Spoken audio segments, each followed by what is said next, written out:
अब अगर इस पे हम एक एग्जांपल करना चाहें, जो हमारे पास ये share and movement diagram for a beam का करें, तो ये let suppose example let the share and movement diagram for the beam is shown in figure. ये हमारे पास एक बीम है, डिटर्मिनेट बीम है, इस पे 3 किलो न्यूटन लोड लगा हुआ है, यहाँ पे डी पे जो है 5 किलो न्यूटन मीटर का जो है मूवमेंट लगा हुआ है।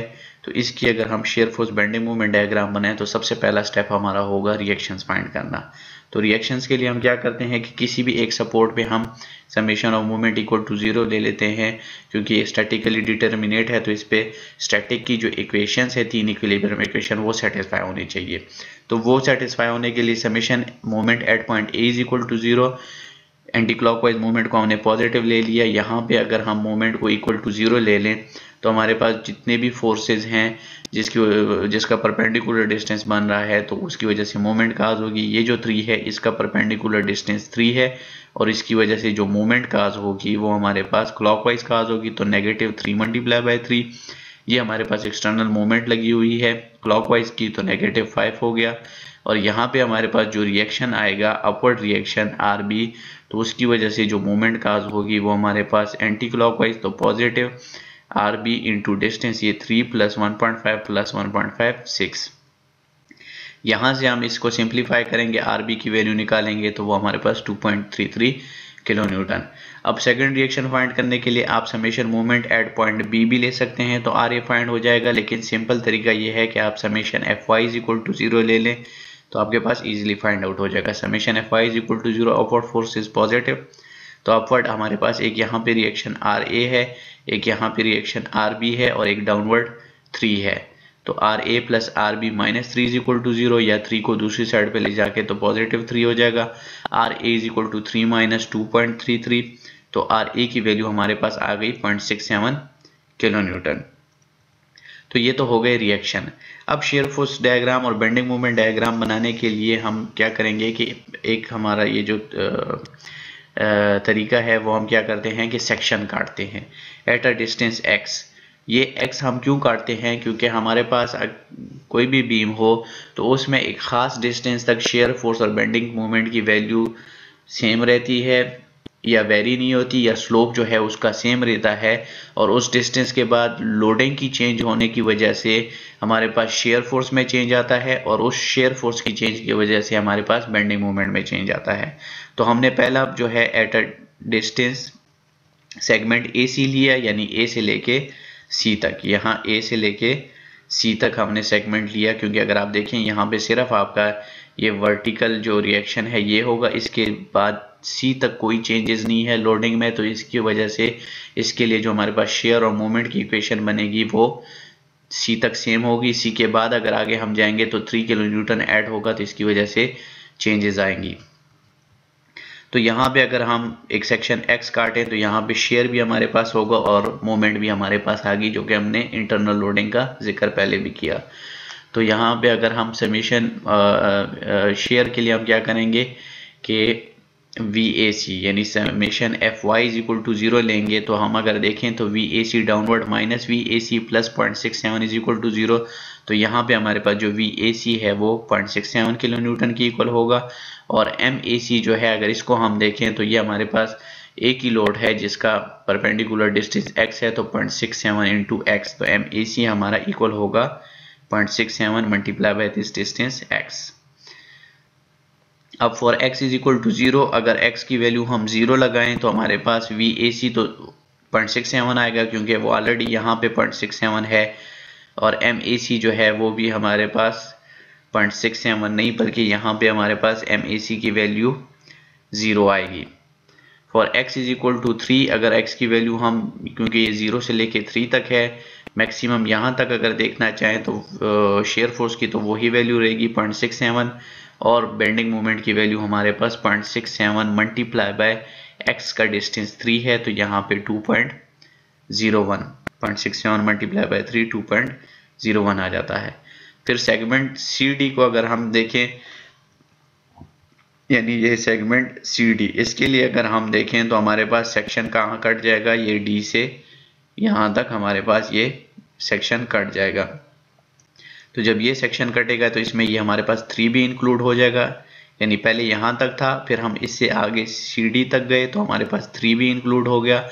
तो इस केस में हमारे पास जो शेयर बनेगा यहाँ पे VCD, वो हमारे पास क्या बनेगा कि हमारे पास VCD इक्वल हो जाएगा दिस अपवर्ड प्लस 0.67 और दिस -3।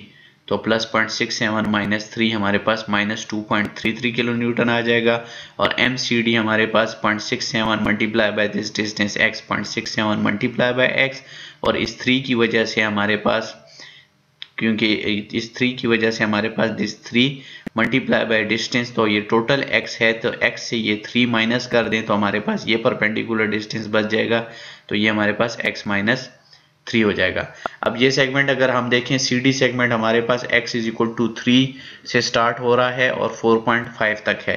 अगर आप यहाँ पे देखें तो ये 3 तक तो हम कर चुके हैं, 3 से स्टार्ट हो रहा है और 1.5 साथ में ऐड कर दें तो 4.5। तो ये CD जो सेगमेंट है ये हमारे पास 3 से लेके 4.5 मीटर तक है।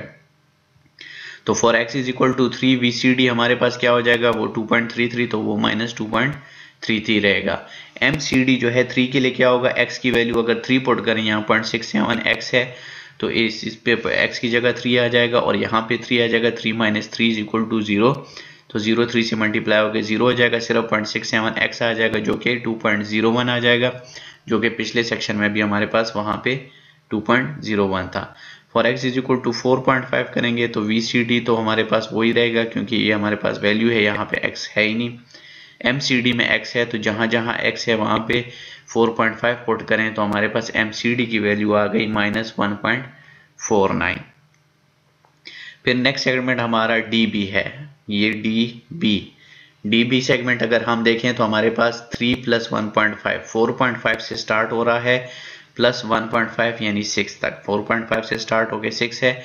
और यहाँ पे अगर हम देखें तो 3 के साथ एडिशन हो जाएगी 5 kilo newton metre external movement की। ठीक है, यहाँ पे अगर हम देखें तो शेयर फोर्स फाइंड करें, VDB फाइंड करें तो वो हमारे पास क्या हो जाएगा, 0.67, एक ये आ गया, -3 आपके पास आ गया, तो वो हमारे पास क्या हो गया, -2.33। तो हमारे पास शेयर तो वही सेम रहेगा जो यहाँ पे था, -2.33। मूवमेंट के लिए अगर हम देखें तो मूवमेंट के लिए हमारे पास जो MDB है वो हमारे पास क्या है, इक्वल हो जाएगा this 0.67 multiply bye x, 0.67 x हो जाएगा, this 3 multiply by this distance, तो ये x टोटल 6 है तो x -3। ठीक है, तो ये x है, ये x -3 हो जाएगा, प्लस आपके पास क्या हो जाएगा, 5 किलो न्यूटन आ जाएगा, प्लस आपके पास जो है वो 5 किलो न्यूटन आ जाएगा। अब अगर इसमें हम x 4.5 पुट करें, ये हमारे पास x 4.5 से 6 तक है। अब ये हमारे पास मूवमेंट और शेयर की वैल्यू थी जो हमने ये यहाँ पे ये पीछे की है DB के लिए, वही है। तो अगर x 4.5 पुट करें तो शेयर तो वही -2.33 रहेगा। यहाँ पे इस x और इस x की वैल्यू 4.5 पुट करेंगे तो हमारे पास +3.52 आ गया। और यहाँ पे अगर हम 6 वैल्यू पुट करेंगे तो हमारे पास MDB की इक्वल 0 हो गई। अब जब इसकी shear force bending moment diagram draw करेंगे तो अगर देखें यहाँ पे रिएक्शन 2.33 था, यहाँ पे रिएक्शन 0.67 था, तो ये हमारे पास शेयर की लाइन हो गई, लाइन से ऊपर पॉजिटिव, लाइन से नीचे नेगेटिव। सबसे पहले हमारे पास जो था वो 0.67 है तो 0.67 आ जाएगा। फिर हमारे पास यहाँ तक अगर देखें, हमारे पास जो पिछले हमने सेगमेंट AC किया था तो उसमें अगर देखें तो यहाँ तक शेयर हमारे पास 0.67 था तो 0.67 ही रहा। फिर CD के लिए हमारे पास यहाँ पे जो है शेयर एट x = 3 जो हमने निकाला था तो वो हमारे पास 2.33 आ रहा था, ये 3 डाउनवर्ड है तो ये 3 डाउनवर्ड आके 0.67 - 3 2.33 हो गया। फिर हमारे पास ये 2.33 यहाँ तक सेम था जो CD सेक्शन था, और ये देखें DB सेक्शन के लिए भी -2.33, तो हमारे पास DB सेक्शन के लिए भी -2.33, और यहाँ पे ये रिएक्शन अपवर्ड 2.33, तो ये हमारे पास शेयर फोर्स अपवर्ड 3.33 0 पे एंड हो जाएगी। फिर बेंडिंग मूवमेंट के लिए जब आएंगे तो हमारे पास स्टार्ट में जब एट डिस्टेंस A था तो हमारे पास एट डिस्टेंस 0 बेंडिंग मूवमेंट 0 थी। फिर उसके बाद हमारे पास क्या था, कि ये हमारे पास एक पॉजिटिव आ गया। तो फिर उसके बाद हमारे पास 2.01 आ गया था at a distance at x is equal to 3, हमारे पास जो है वो 2.01 आ गया था सेगमेंट AC के लिए, अगर आप देख लें। फिर जब हम सेगमेंट CD के लिए x इज इक्वल टू 3 देखें तो हमारे पास वैल्यू आ गई थी -1.49 आ गई थी। फिर उसके बाद ये जो 5 का एडिशन हुआ, ये हमारे पास 5 का एडिशन हुआ तो हमारे पास वैल्यू हो गई 3.52, तो ये हो गया 3.52। फिर हमारे पास जो है x इज इक्वल टू 6, ये जो हमने साथ में ऐड किया तो इसकी वजह से हमारे पास ये 0 आ गया at a distance x is equal to 6, तो moment dB is equal to 0। तो ये हमारे पास जो है बेसिक कॉन्सेप्ट भी हो गया, relation between load, share and bending moment, और एग्जाम्पल के थ्रू भी समझा दिया कि लोडिंग की वजह से चेंजेस आ जाती हैं शेयर फोर्स में, ठीक है, और उसकी वजह से हमारे पास जो चेंजेस आती हैं वो बेंडिंग मोमेंट में आती हैं।